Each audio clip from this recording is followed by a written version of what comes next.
अंदर से काटें, या आप उधर से काटें, या आप उधर से काटें, या आप इधर से काटें, जहाँ से भी क्यूब काटें उसका वजन बराबर हो। लेकिन ऐसी भी बॉडीज़ होती हैं बेशुमार। मुझे आप ये बताएं, एक मिसाल देता हूँ आपको। एक बहुत बड़ा पहाड़ है, एक बहुत बड़ा पहाड़ है, उस पहाड़ से आप एक पत्थर उठाती हैं, इतना सा पत्थर यहाँ से उठाती हैं, और फिर जाकर उस उतना ही बड़ा पत्थर आप उस पहाड़ के उस जगह से उठाती हैं। क्या इन दोनों पत्थरों के वजन का बराबर होना शर्त है? क्योंकि हो सकता है कि यहाँ पर ये पत्थर जो बना है वो किसी और मटेरियल से बना हुआ हो, वो किसी और मटेरियल से बना हुआ हो, तो मुख्तलिफ भी हो सकता है। तो अगर ये पूरी की पूरी बॉडी अगर तमाम यूनिफॉर्मली बनी हुई है, एक ही तरह के मैटर से बनी हुई है, तो फिर ये एग्जैक्ट डेंसिटी होगी। लेकिन अगर ये मुख्तलिफ बनी हुई है, यहाँ पे चीज़ गाड़ी है, वहाँ कुछ और है, वहाँ पे कुछ बीच में बहुत सी जगह हैं, वो खोखला नुमा चीज़ें हैं, मैटर है, तो फिर वो डेंसिटी एग्जैक्टली ये नहीं होगी। लेकिन बहरहाल हमें अंदाज़ा हो गया कि भाई कि डेंसिटी, इसकी रफ डेंसिटी क्या होगी। तो अगर हमारे पास बॉडीज़ जो हैं, कहने मतलब अगर हमारे पास बॉडीज़ जो हैं इस किस्म की हैं कि अगर वो मतलब कि यूनिट क्यूब के फॉर्म में अवेलेबल नहीं है, यूनिट क्यूब के फॉर्म में अवेलेबल नहीं भी हो, तो मैथमेटिकली हम उसको करके हम उसकी यूनिट क्यूब का मैस हम निकाल लेते हैं, और उसको हमने मैथमेटिक्स का नाम दिया है डेंसिटी का। तो डेंसिटी का फार्मूला हो जाता है density is equal to mass by volume. किसी भी चीज़ का मैस आपके पास मौजूद है, ठीक है जी, उसका वॉल्यूम मौजूद है, आप उसको डेंसिटी मालूम कर सकते हैं। आपके पास किसी चीज़ की डेंसिटी मौजूद है, जनरली डेंसिटी को हम डिनोट करते हैं इस सिंबल से, ये इससे। ये हमारे पास है रो, RHO, रो। ये जो अल्फा बीटा गैमा यह है ना, उसमें उसका एक अल्फाबेट ये भी आता है बीच में। तो density rho is equal to mass by volume, mass by volume. यहाँ कितनी मिकदारें हैं? 3 मिकदारें हैं, डेंसिटी, मैस, वॉल्यूम। 3 में से 2 आपके पास मौजूद हों, तीसरा आप मालूम कर सकते हैं। आप पास मैस भी था, वॉल्यूम था, आपने रो मालूम कर लिया। आप पास रो मौजूद है, वॉल्यूम मौजूद है किसी चीज़ का, आप उसका मैस मालूम कर लेंगे। यानी इन तीनों में से जो भी मौजूद होगा तीसरे को मालूम कर सकते हैं पुटिंग करके। तो अगर इसको हम आगे हल करें, कैसा हो जाएगा कि हमारे पास जो मैस है, मैस ये हो जाएगा ये rho into volume, rho into volume, that is mass is equal to density into volume. किसी भी बॉडी का अगर आपने मैस मालूम करना है, आप पास उसका वॉल्यूम मौजूद है, आप पास उसकी डेंसिटी मौजूद है, डेंसिटी को वॉल्यूम से मल्टीप्लाई करें, आपको मैस निकल आएगा। आई समझ के नहीं आई? तो ये उसने यहाँ पे लिखा, देखें आप समझ लें। कहते हैं कि one of the important properties of every material is that is its density, the weight of unit volume of a substance. जो भी चीज़ है आप उसकी डेंसिटी मालूम करना चाहते हैं, तो आप पास उसका यूनिट वॉल्यूम होना चाहिए। अगर है तो फिर कहते हैं कि उसका जो मैस होगा, द वेट या मैस दोनों में अगर वो भी लिख दिया है, the weight of the unit volume of a substance is its density. That is to say, हम ये भी कह सकते हैं कि मैस पर यूनिट वॉल्यूम, यानी पर यूनिट वॉल्यूम, यानी यूनिट वॉल्यूम के अंदर कितना मैस है, ठीक है जी, इज डेंसिटी। अब उसने लिखा कि suppose m is the mass of a substance and v is its volume. अब देखो उसने यहाँ पर ये नहीं कहा कि ये यूनिट है, v है, तो उसने कहा कि let m is the mass of the substance and v is the volume of volume, the density denoted by this RHO, rho, is given by rho is equal to mass by volume, या ये mass by volume, and this gives mass is equal to density into volume, that is mass is equal to the product of density and volume। कि mass जो हमारे पास होगा वो volume का और density का प्रोडक्ट होगा। यहाँ तक आगे समझ कि नहीं समझ में आई? ये तो ये हो गया। अब यूनिट्स ऑफ डेंसिटी वो तो मैंने बता दिया कि आप यहाँ पर अगर ये है तो आप यहाँ पर मैस की यूनिट लगा दें। अगर ये ग्राम में है, ये सेंटीमीटर में है, तो ग्राम पर सेंटीमीटर क्यूब। अगर ये फुटों में है, ये किसी और में है, जिसमें ये फुटों में है, ये सेरों में है, तो सेर पर यूनिट ये सेरों में है और ये हमारे पास फुटों में है, तो ये बनेगा इतने सेर पर क्यूबिक फुट, जो भी यूनिट इस्तेमाल कर रहे हैं। तो उसने यहाँ पर ये कहा कि units of density are determined by dividing the chosen unit of mass by the unit of volume.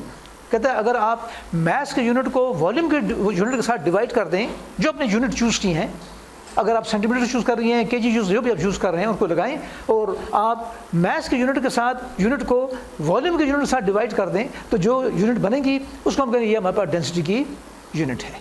तो वो क्या बन जाएगी यहाँ पर?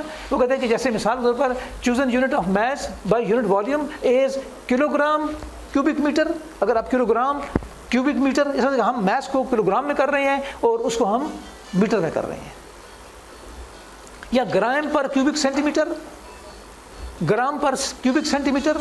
यहाँ पर आप मतलब है कि वज़न को ग्रामों में कर रहे हैं और वॉल्यूम को आप जो है आप उसमें क्यूबिक सेंटीमीटर में कर रहे हैं, या पाउंड पर क्यूबिक फुट, पाउंड ये वज़न वाला पाउंड, है पाउंड पर क्यूबिक फुट, यानी अगर आप वज़न कर रहे हैं पाउंडों में और वॉल्यूम कर रहे हैं फुटों में तो पाउंड पर क्यूबिक फुट। जो भी यूनिट आप इस्तेमाल करती हैं वो कोई इतना मसला नहीं, वो उसमें पुट करें आपकी यूनिट निकल आएगी। यहाँ तक समझ पड़ी कि नहीं समझ में आई? अच्छा, उसके बाद आ जाए, कोई मसला तो नहीं है, क्या है तो बताएं।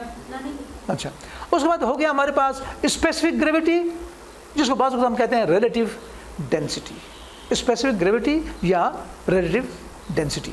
ठीक है, चूँकि आखिरी पेज है तो मैं जल्दी आपको उसको समझा देता हूँ आपको। ठीक है, वो कहता है, देखें स्पेसिफिक ग्रेविटी या रिलेटिव डेंसिटी, वो कहता है कि the specific gravity of a substance, किसी भी चीज़ की स्पेसिफिक ग्रेविटी, लोहे की, पानी की, चांदी की, शहद की, जिसके भी ग्रेविटी निकालना चाहते हैं, the specific gravity of a substance is the ratio, ratio means जो चीज़ तकसीम करने से हासिल होती है, इज ए रेशियो, ठीक है जी, ऑफ इट्स डेंसिटी, उस चीज़ की डेंसिटी क्या है। अगर आप चांदी की डेंसिटी मालूम करना चाहते हैं, चांदी की डेंसिटी, तो क्या हो जाएगा, आप क्या करेंगे कि अगर आपने आप चांदी की स्पेसिफिक ग्रेविटी मालूम करना चाहते हैं या चांदी की आप रिलेटिव डेंसिटी मालूम करना चाहते हैं, रिलेटिव डेंसिटी और स्पेसिफिक ग्रेविटी दोनों एक ही नाम है।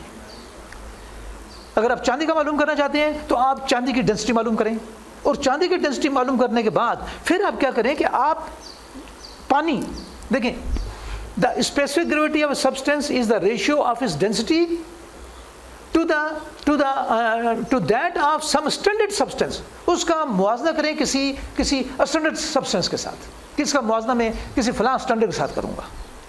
स्टैंडर्ड क्या मुकर्रर किया हम लोगों ने, मिसाल तौर पर देखें, ये जो थर्मामीटर है, थर्मामीटर के अंदर जो है जब आप मुंह में लगाते हैं या डालते तो आपको टेम्परेचर बताता ही नहीं बताता। उसमें क्या डाला होता है उन लोगों ने, मरकरी क्यों डाला, मरकरी को डाला, बहुत सी चीज़ें जम करती हैं, इसके अलावा चीज़ें जम करती हैं, हीट से मरकरी जम करता है, और भी चीज़ें जम करती हैं।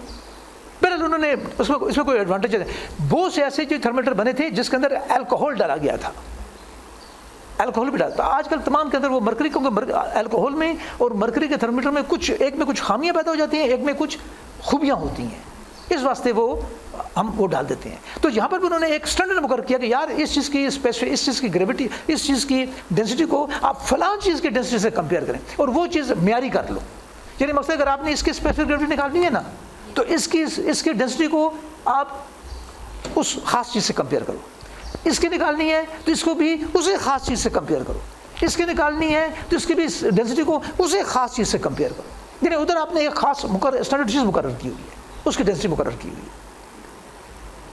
समझ आई नहीं आई? ये हमें जो भी काम आती है चीज़ें। तो वो कहते हैं भाई कि देखें, the specific gravity of substance is the ratio of its density, उस सब्सटेंस की डेंसिटी, रेशियो के साथ निकालते हैं, डिवाइड के साथ कर रहे हैं, to that of some standard substance, किसी म्यारी सब्सटेंस के साथ। वो म्यारी सब्सटेंस आप खुद मुकर्रर कर रहे हैं, साइंसदानों ने मुकर्रर किया, अपने फ़ायदों के लिए किया, अपनी आसानी के लिए किया। वो क्या है, the standard usually chosen is water, ठीक है जी, at the temperature of 4 degree centigrade.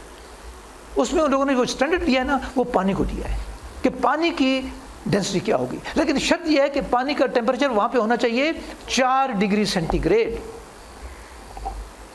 4 degree centigrade, 4 से कम क्यों नहीं होना चाहिए। ये फिर एक अलग, इसके पीछे भी पूरी वो है, फिलॉसफी है। लेकिन बहरहाल आपने क्या किया कि अगर आपने स्पेसिफिक ग्रेविटी निकालनी है इसकी, तो उससे पहले आपके पास वाटर की डेंसिटी 4, वो पानी जो कि 4 डिग्री सेंटीग्रेड पे है, उसकी डेंसिटी आप पास मौजूद होनी चाहिए।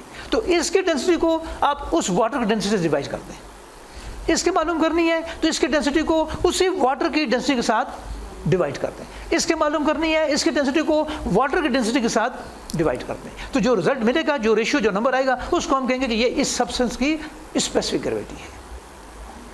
रिलेटिव डेंसिटी भी कहते हैं, स्पेसिफिक ग्रेविटी भी कहते हैं।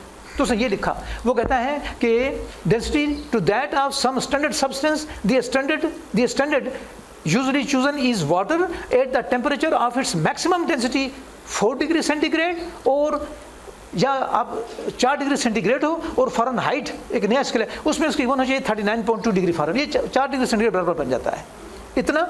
10 if rho is the density of a substance, अगर ये किताब है इसकी डेंसिटी अगर रो है, इसकी डेंसिटी 15 है, रो 15 हो गई, ठीक है, वो 15 है, और रो नोट जो है ये डेंसिटी है पानी की 4 डिग्री सेंटीग्रेड पे, ये फिक्स है, ये हो गई। तो आपने क्या किया कि आपने रो को यानी उस चीज़ की डेंसिटी को रो नोट के साथ डिवाइड कर दिया, तो जो नंबर आएगा उसको हम कहते हैं specific gravity of that substance, denote कर देते हैं रो आर के साथ, यानी रिलेटिव डेंसिटी।